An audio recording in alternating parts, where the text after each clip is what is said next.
Welcome back to episode 74 of the ATD Baseball Podcast. Myself and Kyle today. We got some stuff that we want to talk about. Busy weekend in baseball. Finally some good news in terms of what the players are going to be looking like on the field.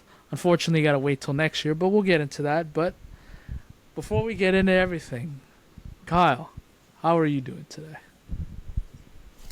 Oh man, it's been a crazy couple of days here, Yeah, but yes, it has. we're obviously, yes, we have been we've been into the full swing of baseball here now. That's always amazing to say. It's been great, man. You know, obviously, Yankees, come on. Come on.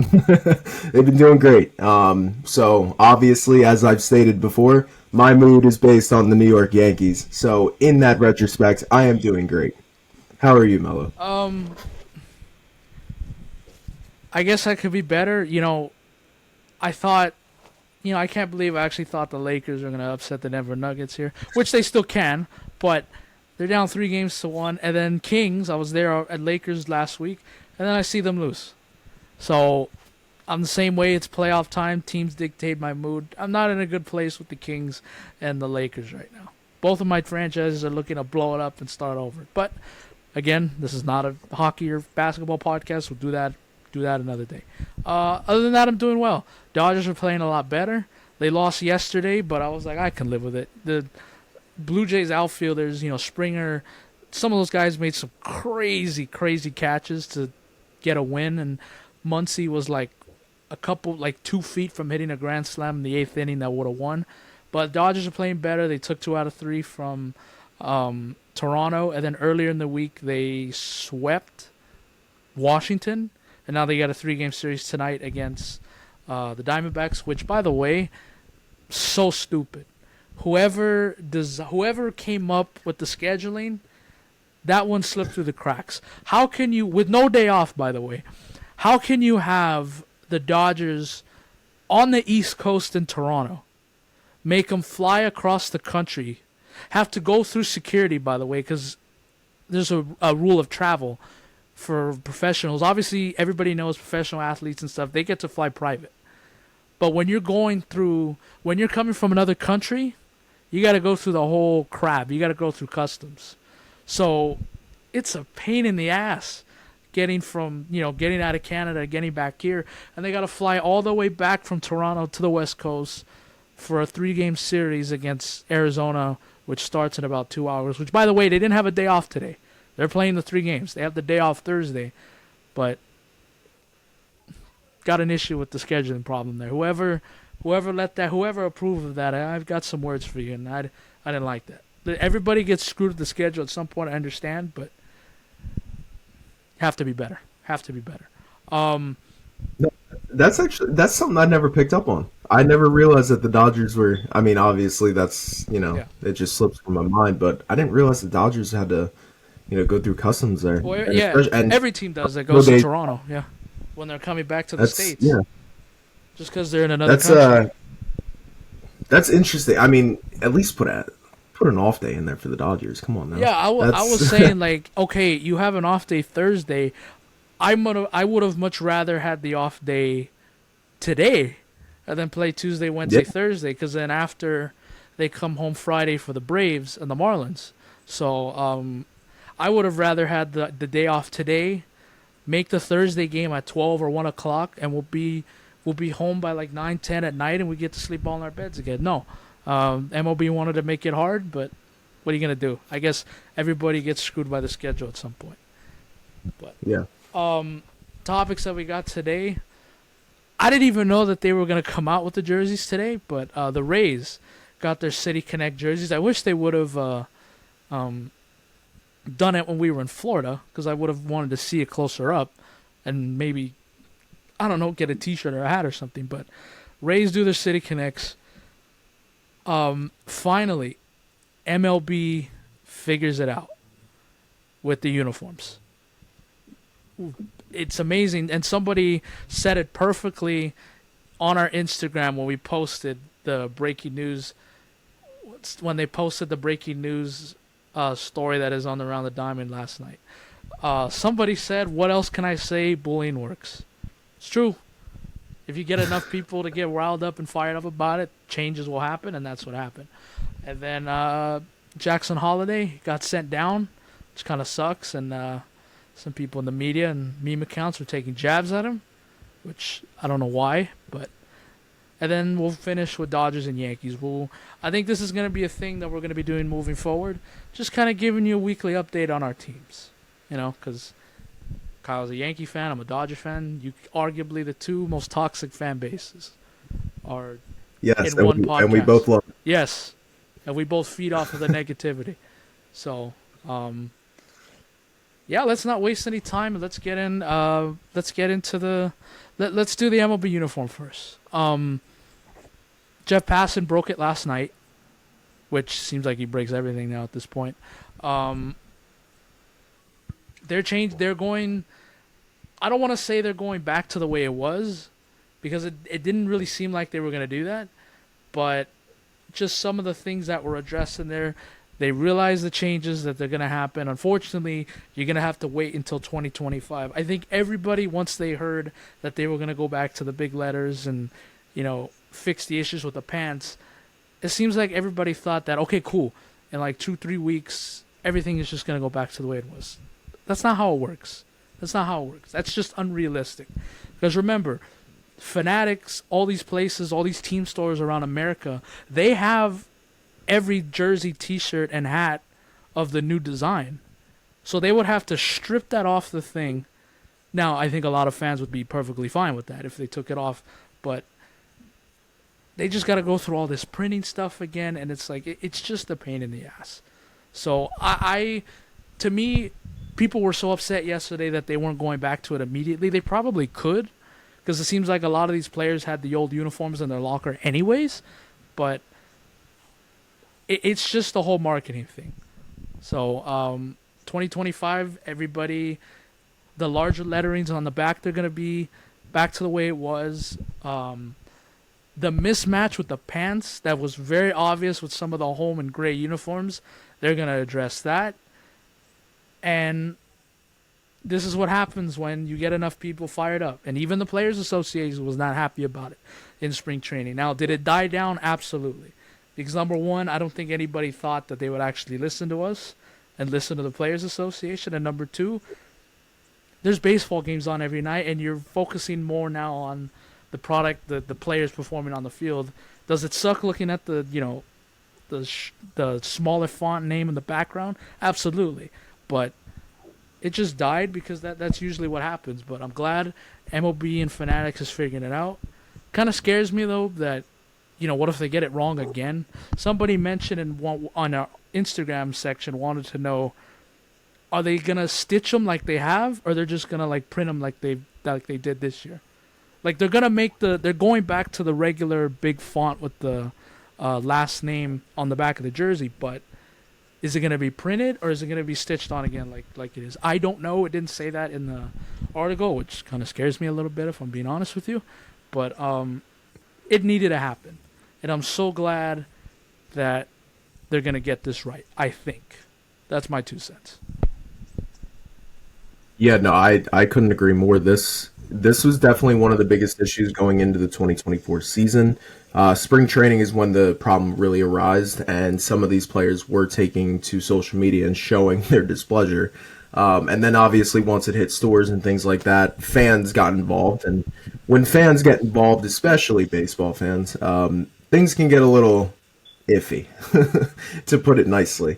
No, this was definitely a win. And it's understandable that it can't happen until 2025. You kind of hit it right on the head there.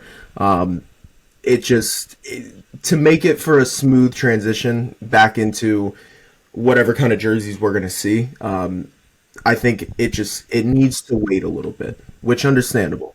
But this is also why, I would love to get a Juan Soto Yankees jersey, but I'm also going to wait. Well, not only because that's another reason why you might have to wait too. Exactly. But because of the fact that he may not be a Yankee next year. But I've also been in the market for a new Judge jersey. Don't want to buy one this year just because of the quality and things like that. But No, it makes total sense, especially from a player's point of view, right? So you can take all the harassment from fans. It's always going to be there. You're always going to have hate, no matter if you think you're doing something Fans right. will bitch about Something anything. exactly. I mean, that's what it comes down to. So, but for the fact that so many players took a stance on this, I think that really means something. And I'm extremely happy that Major League Baseball is finally stepping in and saying, "Listen, we need to fix this." So that's definitely a huge win in my book.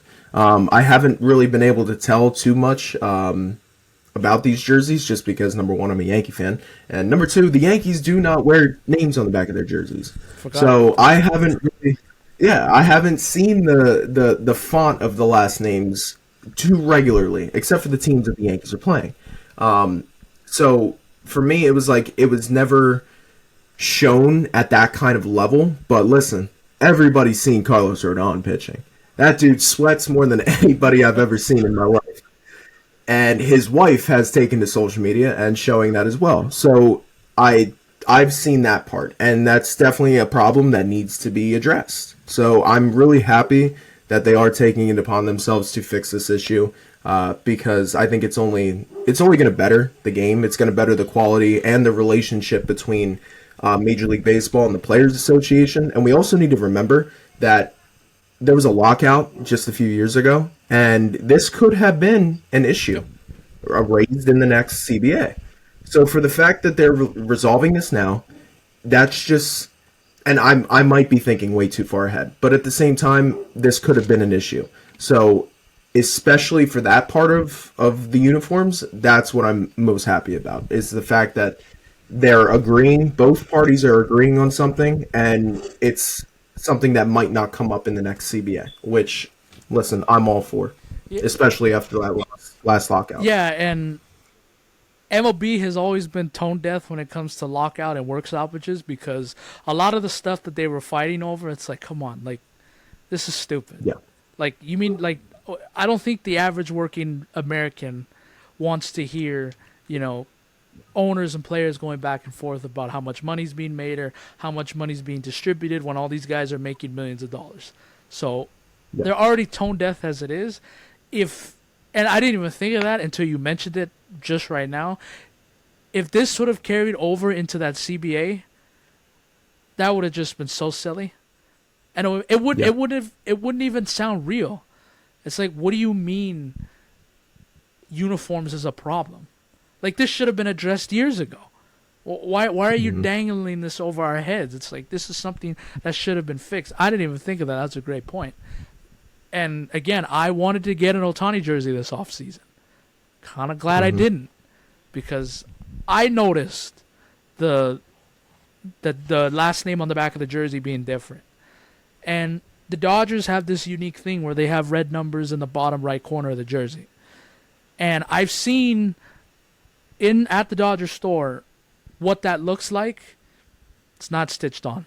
It's just ironed on. You can tell.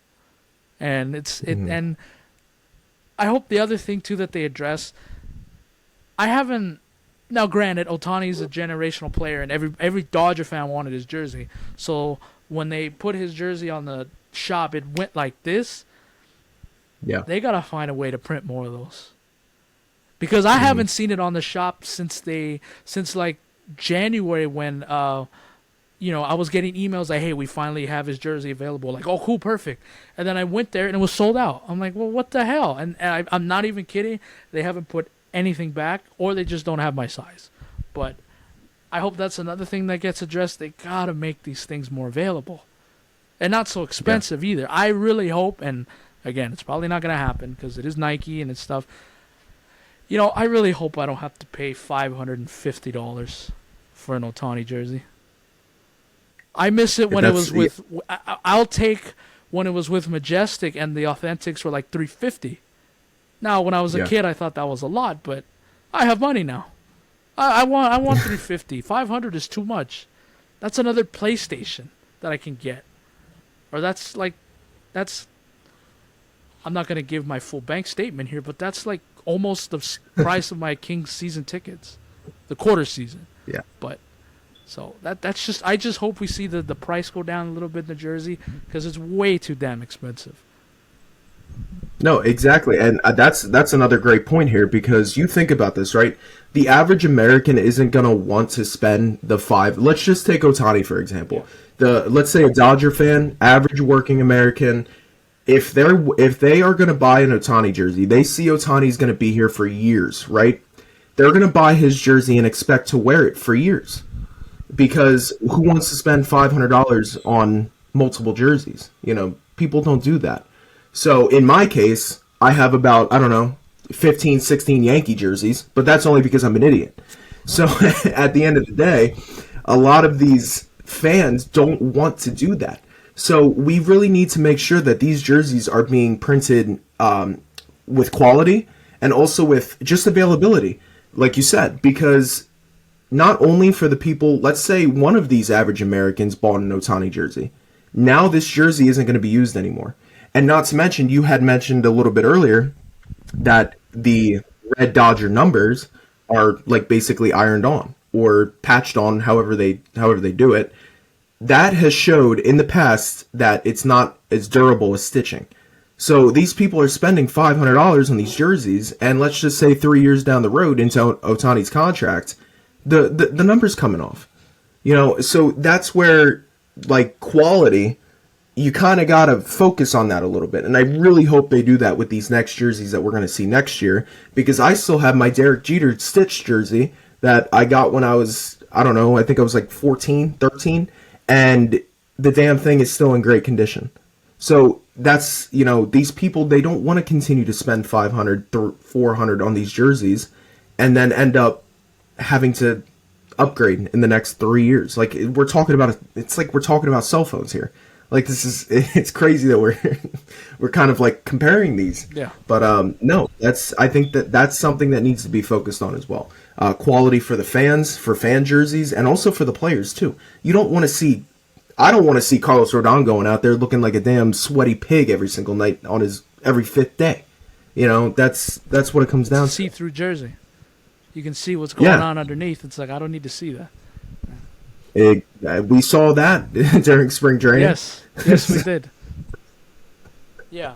That's not something that the average fan wants to see. So. Yeah. Yeah. But to put a bow on this, I'm glad they're making the change that needed to happen. Of course, all my life things were available, and again, I'm going on a little tangent here. But when I was growing up, you were able to walk into a Foot Locker and get any Kobe pairs of shoes you wanted and your size. Of course, I get older, I get a job, of course I have money, now I can spend, and then they don't have them available. I got to go on the black market just to get a jersey or to, I have to go through like 7 different people just to get like a Dodgers jersey or something. It's just not good. But moving on, I'm glad they're making the change. Speaking of jerseys, Rays got their City Connect jerseys released today. I like them. I like them. To me, they're just I'm not throwing shade at the jersey, but for me, it's just a Devil Rays jersey, but in black. But I like the neon thing they got going on, and it fits. It kind of fits what it's about. I like it. I think fans will embrace it. The Rays now. I don't like the jerseys they have now.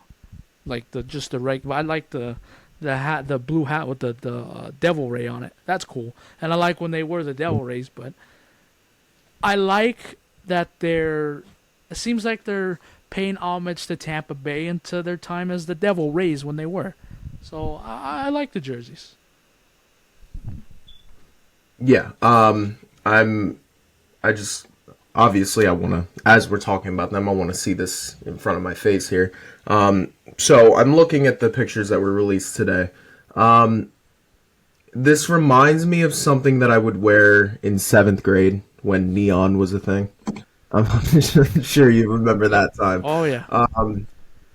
So that's kind of like my vibes from this. However, they're not bad. Yeah. I think they're one of the better ones. It's definitely not what I was expecting. It's not at all what I was expecting. they kind of have like a flame on the front, where it's the script of Tampa Bay, and then if you look at the pants, the logo on the pants is a ray with a skateboard.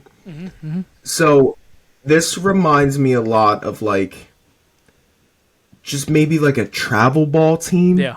kind of thing. That's the vibes I'm kind of getting from this. MLB The Show, Diamond Dynasty, somebody. Yes, Yeah. that you know what, Melo, you said it perfectly. This is something that I would see loading up into an online game. Like I said, I don't hate them, but number one, this is not at all what I was expecting. And number two, I think they could have done a much better job at this. I'm a fan of the usual Rays like branding. I like that they've kind of gone with they're mixing in the Devil Rays, but they also have the ray of sunshines. You know, that's kind of what Florida's all about. So I would have liked to see more of that. Maybe I'm not saying like a sunset jersey, but something along more those Don't lines do what than the kind of Padres this. did. Don't do that. Yeah, I agree. But this also reminds me of laser tag. Yep. I'm not sure if you play laser tag and it's like glow in the dark almost. So I would have liked to see more of the route of thinking of like the state of Florida, like the beaches and the sunshine and kind of things like that, rather than this like graffiti skateboarding kind of vibe, like very neon. Like I don't mind them, Yeah. but I think they kind of dropped the ball a little bit. Okay. Maybe they'll, because they do play in Tropicana Field, which is an indoor stadium. Maybe they'll incorporate the lights here with something. Like, I don't know. I agree. Like maybe while they're coming Yeah. onto the field, the lights will be turned down, and all you'll see is their neon jerseys, which that would be really cool. But I'm looking at the warm up T-shirt, like the T-shirt that they wear. I like this. I like the Devil Ray with the skateboard on it. Like, I would wear the shit Yes. out of that during warm ups. And if they can make Yeah. me, if they can get like a headband like this, like that, oh, I'd wear that too. That, yes, I agree with you there. And your point about Tropicana Field. I've been to Tropicana Field. The lighting is not necessarily the greatest, but yet again, with these jerseys, you will sell me a whole lot more if I see, like you said, the lights dimmed and you only really see like the green fluorescent color. If you see that and I see a video of that pop up on my phone with the Rays coming out of the dugout, you're going to sell me a whole lot more because I think that's going to be cool as Or shit. even after a home run, like when Randy Arozarena hits a big home run and he's rounding the bases, why don't you dim the lights down Yeah. a little bit? Let's see that neon. I If agree. you had to give it That- out of a 10, what would it be? For Oh, me, this is man. 6.5 or 7. I like them. I do. Yeah. But taking into account, because it's not what I expected, it's not what I thought they should have done, I'm gonna go 6 here. Okay. But my heart's telling me 6, but my mind is more of like a 5. So I'm between 5 and 6 right now. Because like I said, Do you need to it's see it in a just- game? I do, yes. And like you said, I'm going to go back to the whole Tropicana with the lights thing. That's going to sell me more. That might just bump it up to a 6.5, 7, depending on how this goes.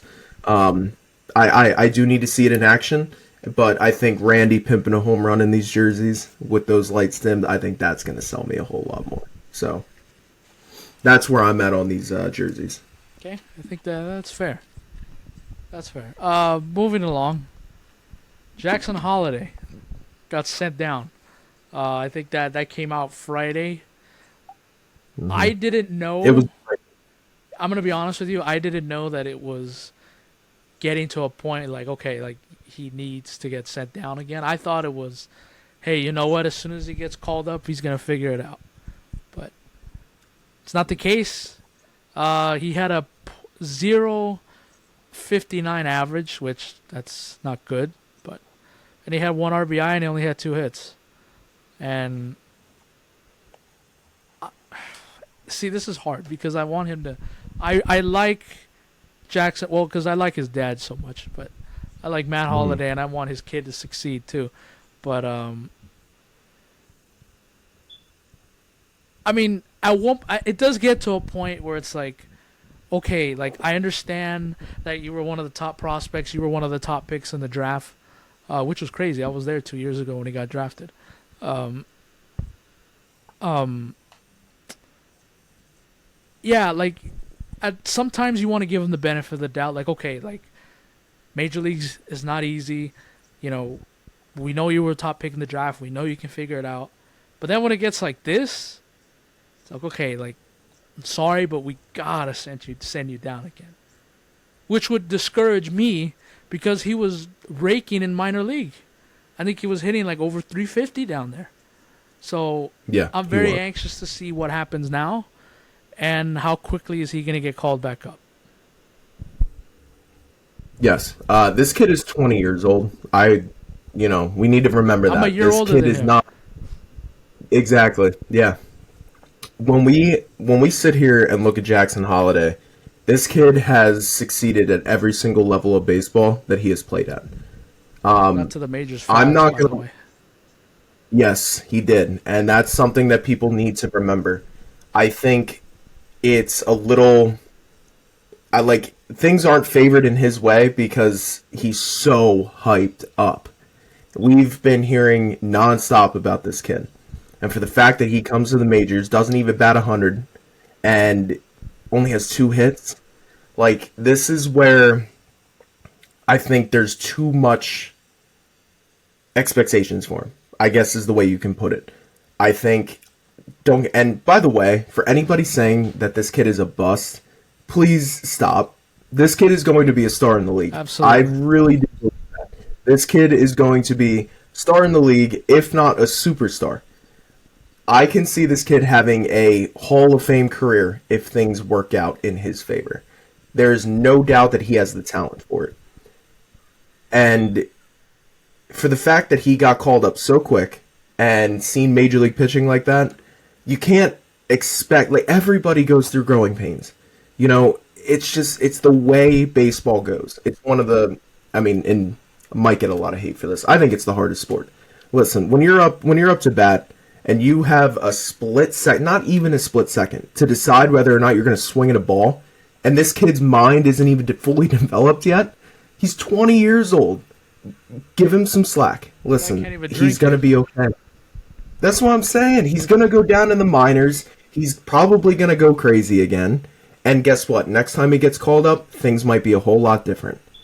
And I'm rooting for this kid. I'm a Yankee fan. I don't want to see the O's be good, but I'm rooting for him. I think he's a good kid, and I think he's got a lot of talent, and I think he's going to be fine. But I don't like seeing all the hate against him. Yeah. Like I said, he got called up extremely quick. People need to remember he's only 20 years old, and there's growing pains along with this. But at the same time, this kid's got the expectations, and he's succeeded at every single level of ball that he's played. So this might be not a reality check because I don't think he was up in the majors that long. So I think he's got to just calm down a second, go down to AAA in Norfolk, continue to what he was doing, and then I think he'll be fine. I think this kid just needs to fix some of his mechanics and kind of get up to speed with some of these major league pitchers. After that, I think he's fine. Two things. Number one, it seems like the Orioles made the right decision not putting him on the opening day roster from the start. Yes. Seems like they made the right decision. I was kind of questioning it, like, how can you not put this kid who's so Yeah. hyped up? He's playing pretty good in spring training. How could you not have him on your opening day roster? Clearly, the Orioles saw something that was like, no, we need to see just a little bit more. And then, sure enough, he gets called up, but then he gets called down.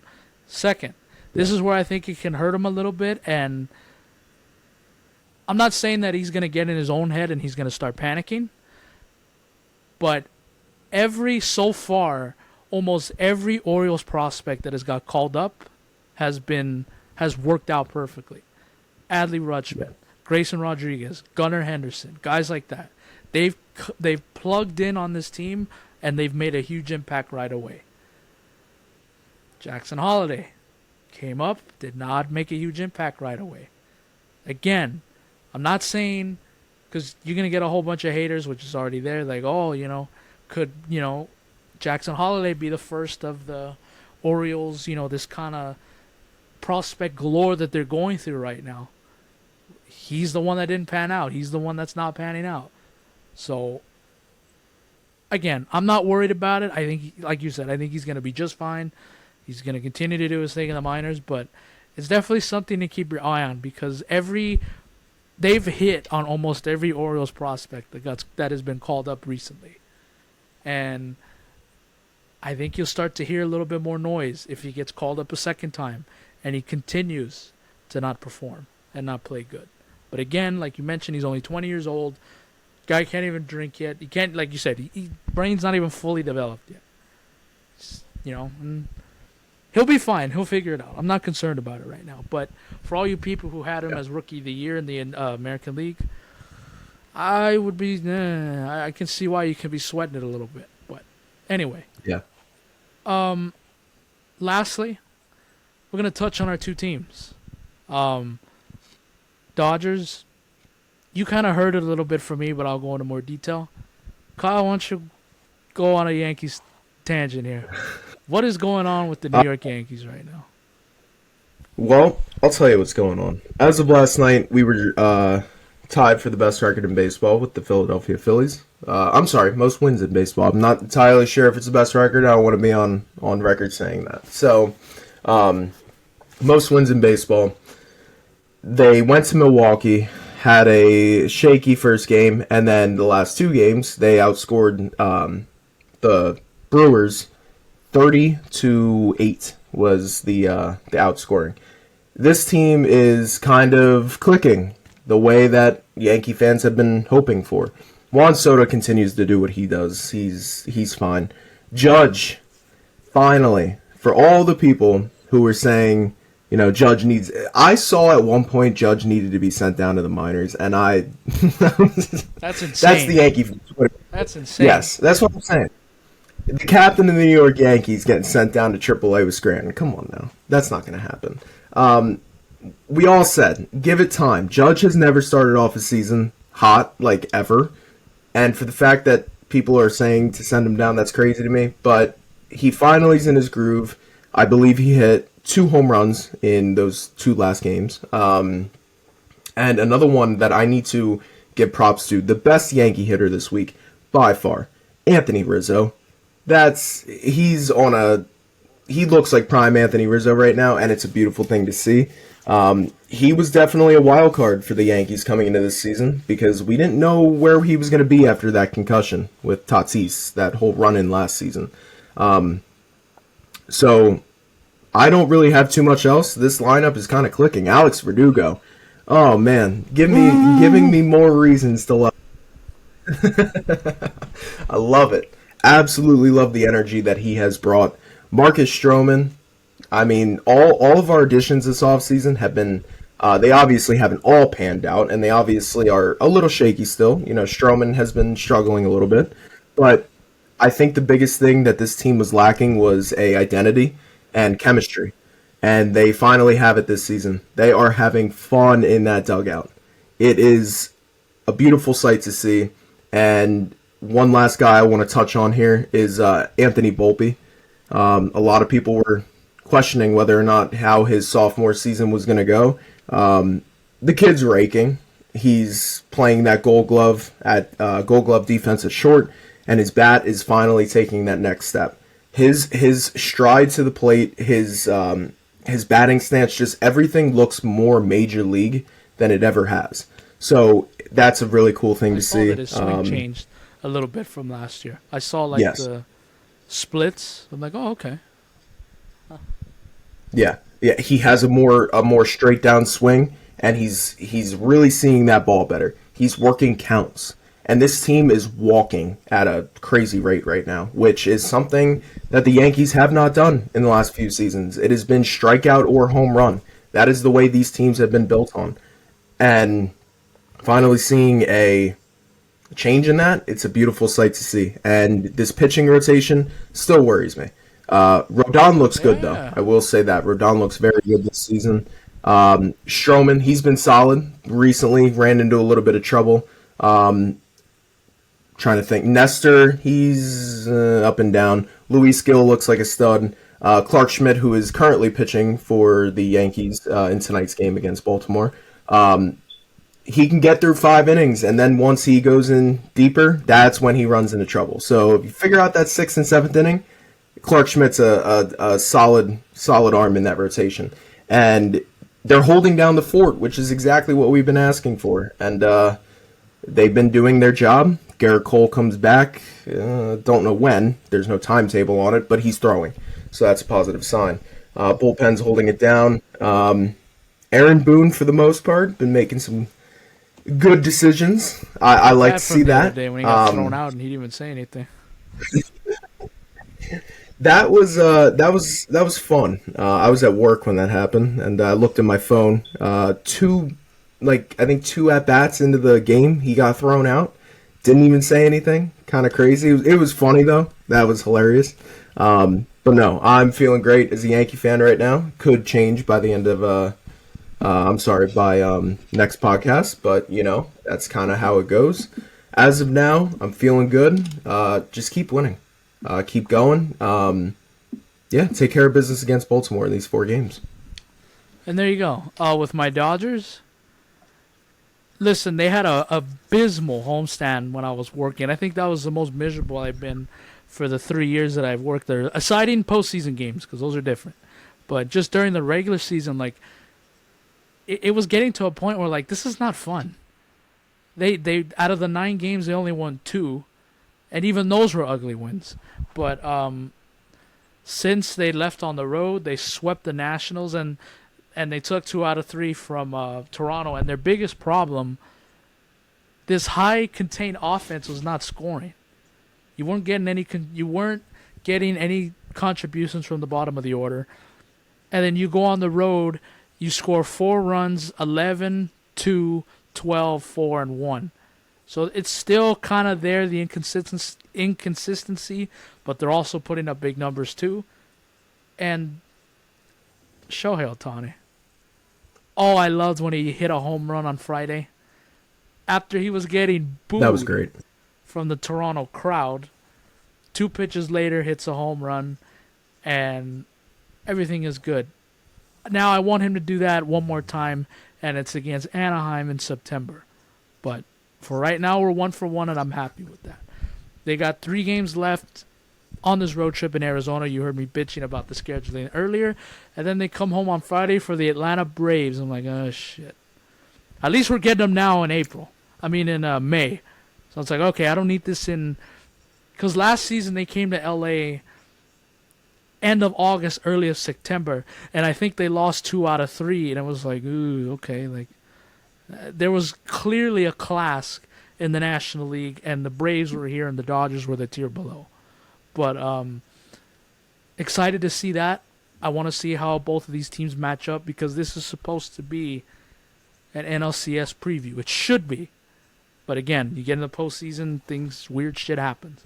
But Tyler Glasnow, my guy, continues to be the ace of this rotation. Scared the shit out of me because he had to leave the game on, I think it was Saturday, with some cramping issue in his hand, but he said he was fine. He said that the humidity was a little bit more than he thought it would be.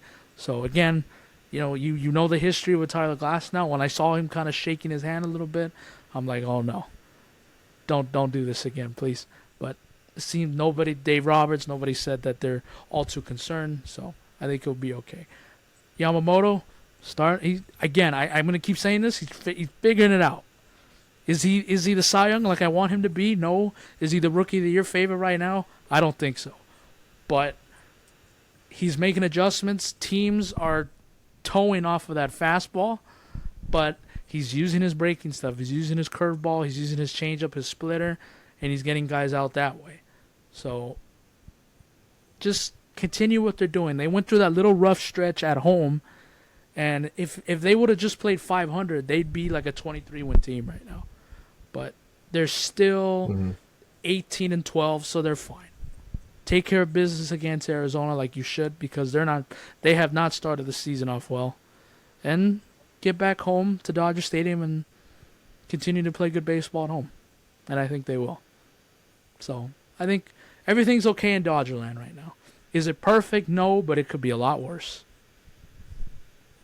Oh yeah. I mean I I feel the same way about the Yankees. It's and I feel like these two teams too are kind of like at a similar level here. You know, they're kind of playing up to expectations, and everything's going okay There's a now. level But that these teams at a can go minute, to, though. I know there's another level this Dodger yeah, team can go to, and I'm sure you feel the same way with the Yankees.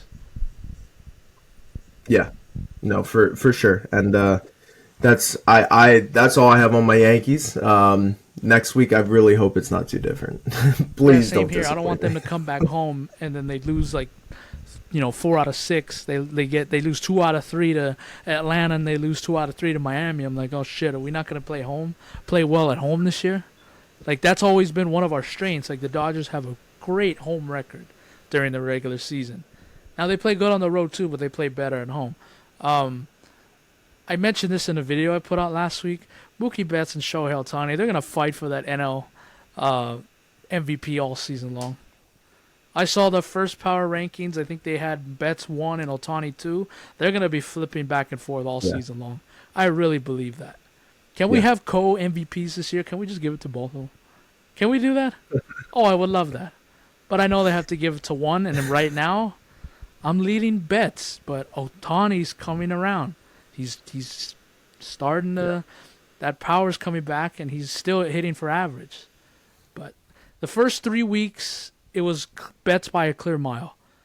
These last 2 weeks, Ohtani's starting to make a run for it. So it's going to be fascinating to see the numbers at the end of the season and how they flip flop back and forth throughout the rest of the season. yeah. And honestly, if Betts wants to get an MVP under his belt, it's gonna have to be this year, because once Otani starts pitching again, it's gonna be hard to tell to beat him out. Because listen, I'm always gonna take the opportunity to talk about my captain here. It took a hell of a season. Took a hell of a season out of him to beat out Otani, and there were Yep, still it should have people been saying Ohtani. that Otani should have won that. So for Betts here, if you're gonna do it, this is the year to do it. So, I mean, but at the same time, Betts is a generational talent in his own way.